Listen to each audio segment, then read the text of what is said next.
Imagine being strapped to a chair covered in 500 metal spikes while a fire burns beneath your flesh, and the only way to make it stop is to confess to a crime you didn't commit. Now imagine that even after you confess, they don't believe you're telling the whole truth, so they leave you there for another day.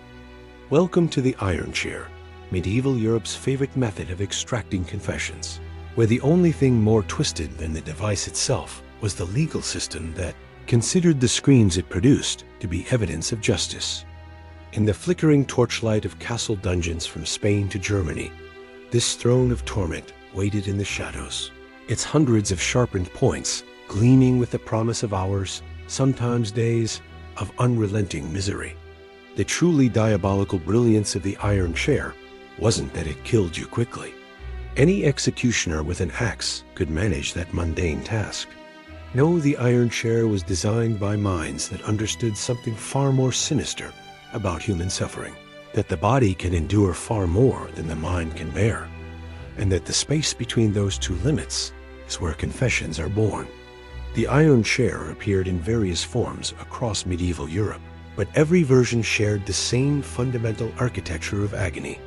Between 500 and 1,500 metal points protruded from every surface where human flesh might make contact. The backrest bristled with them. The seat was a bed of nails that would make a fakir weep.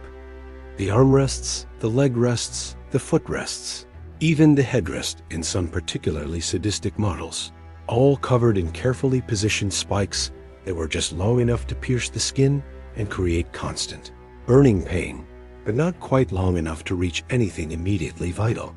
This wasn't an oversight in the design. This was the design. The torturers of medieval Europe understood something that modern interrogators would later rediscover.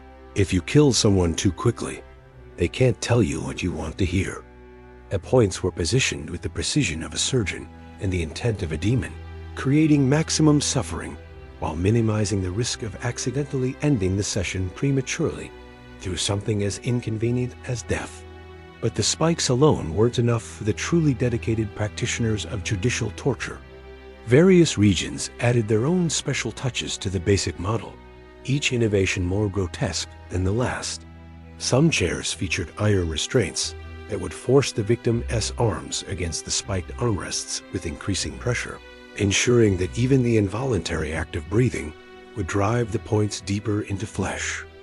Others incorporated weights that could be placed on the thighs or feet, adding gravitational enthusiasm to the proceedings. The Spanish Inquisition, never once to do anything halfway when it came to extracting confessions from heretics, developed versions that included iron bridles attached to vertical bars, complete with devices for crushing ears, restraining tongues, and compressing facial features in ways that nature never intended. It was like a medieval Swiss Army knife of suffering, where every folding implement was designed to make you wish you'd never been born. And then there was the fire. Because apparently, sitting on hundreds of metal spikes wasn't quite sufficient to encourage truthfulness, someone decided that adding heat to the equation would really get people talking. A hollow space beneath the seat allowed torturers to place burning coals or open flames directly under the victim, turning the iron chair into what contemporary witnesses described as a furnace of human suffering. As the metal heated, it would conduct that warmth through the spikes and into the flesh they pierced, creating a sensation that combined the worst aspects of being stabbed and being cooked simultaneously. The victim couldn't shift their weight to escape the heat without driving other spikes deeper into their body. They couldn't stand up because they were restrained.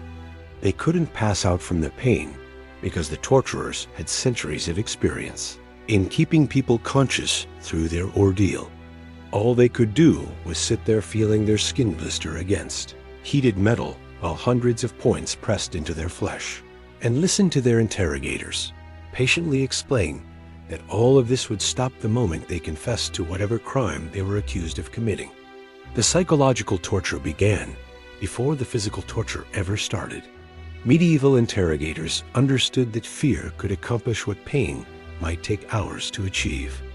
They would force the accused to watch another prisoner endure the chair first, To see the progression from defiant shouts to desperate pleas to that final, defeated silence that comes when suffering transcends the capacity for expression. They would describe in loving detail exactly what was about to happen, explaining how the spikes would feel at first, how the sensation would change as minutes turned to hours, how the heat would slowly build beneath them until they could smell their own flesh beginning to cook. By the time they were actually strapped into the chair, many prisoners were already broken, confessing to crimes they hadn't committed just to avoid the experience they'd witnessed or heard described. Those who maintained their innocence would be reminded throughout their ordeal that they could end it at any time simply by telling the truth, a phrase that in this context meant agreeing with whatever narrative their interrogators had already decided was correct. The confessions extracted from the iron chair were considered the highest form of evidence in medieval courts, which tells you everything you need to know about medieval justice. The legal theory was beautifully simple and catastrophically flawed. Guilty people would confess under torture, while innocent people would maintain their innocence, even unto death. Therefore, anyone who confessed must be guilty, and their confession could be trusted as truth. The fact that this theory ignored the rather obvious reality that human beings will say absolutely anything to make unbearable pain stop apparently never occurred to the learned judges and magistrates who sent thousands to the torture chamber. Or perhaps it did occur to them, and they simply didn't care because torture was never really about finding truth. It was about confirming what authorities had already decided was true, about maintaining social control through terror, and about giving a veneer of legal legitimacy to what was essentially state-sanctioned sadism. The sessions could last hours or days, depending on how stubborn the victim proved to be and how elaborate a confession the interrogators required. Some prisoners broke within the first hour, their initial defiance crumbling as the reality of their situation overwhelmed them. Others lasted longer, clinging to innocence or pride, or simply the stubborn human instinct to not give their torturers the satisfaction of breaking them.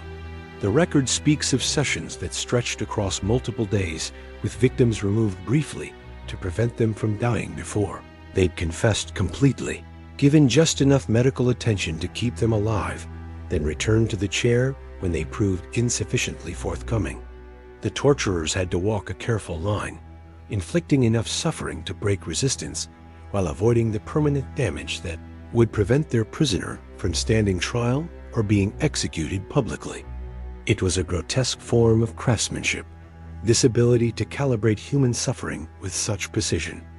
What made the iron chair particularly effective was its cumulative nature. The pain didn't peak and then subside like the immediate agony of a whip or a brand.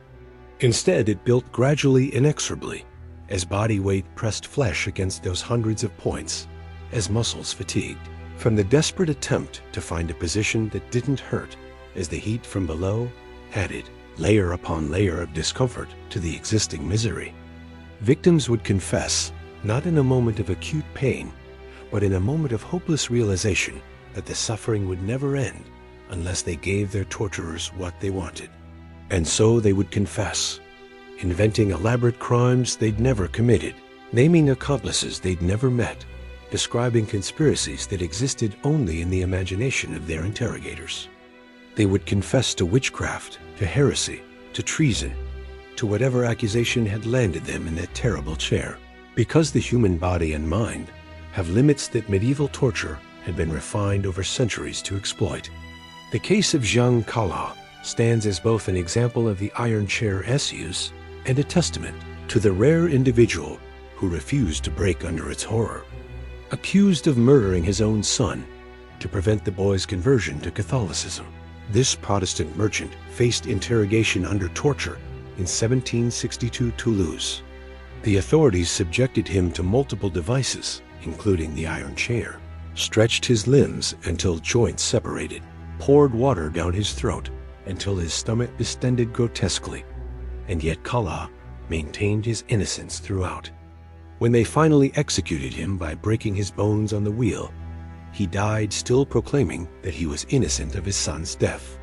Years later, after the philosopher Voltaire took up his cause and investigated the case, Kala was posthumously exonerated.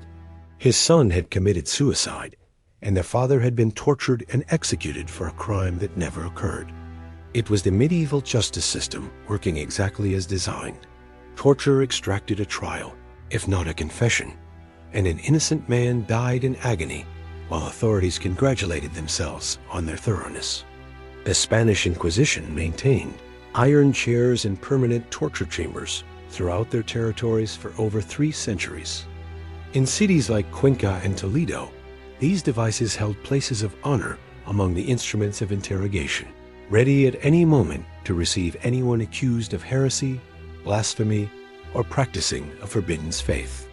The Inquisition kept meticulous records of many things, but their documentation of torture sessions remains incomplete, whether through deliberate destruction or simple loss to time. What records survive reference countless individuals subjected to the chair during interrogations. That could stretch across weeks or months, each session carefully calibrated to extract maximum confession while maintaining the fiction that this was all a regrettable but necessary search for truth. The inquisitors convinced themselves they were saving souls by destroying bodies, that forcing someone to confess to heresy through unbearable suffering somehow made that confession valid. In the eyes of God, it was a masterclass in self-deception, in the human capacity to justify absolutely any cruelty when convinced it serves a higher purpose. The Iron Chair's reign finally ended as Enlightenment philosophy spread across Europe, bringing with it the radical notion that perhaps torturing people until they agreed with their accusers was actually a reliable method of determining guilt. Thinkers like Voltaire, Cesare Beccaria, and others argued for legal reforms that would eliminate torture from judicial proceedings. France abolished preliminary torture in 1780 and preliminary torture in 1788 under King Louis XVI, though the irony of a king reforming torture practices only to later face the guillotine himself was apparently lost on everyone at the time. Other nations followed gradually, dismantling their torture chambers and relegating devices like the iron chair to the category of historical curiosities rather than legal instruments. Today, these chairs sit in museums, their spikes dull with age, their fires long extinguished, silent witnesses to the depths of cruelty that systems of power can reach when they convince themselves that pain serves justice. The medieval authorities who employed them believed they were serving truth, maintaining order, protecting society from criminals and heretics. What they actually created was a machine for producing false confessions and destroying innocent lives, a system where the innocent suffered to confirm the prejudices of judges who had already decided guilt before the first spike ever pierced flesh. In the cold iron of that terrible throne, we see not just medieval brutality, but a warning about what happens when any society decides that the end justifies absolutely any means. When those in power convince themselves that someone else as suffering is an acceptable price for their version of truth.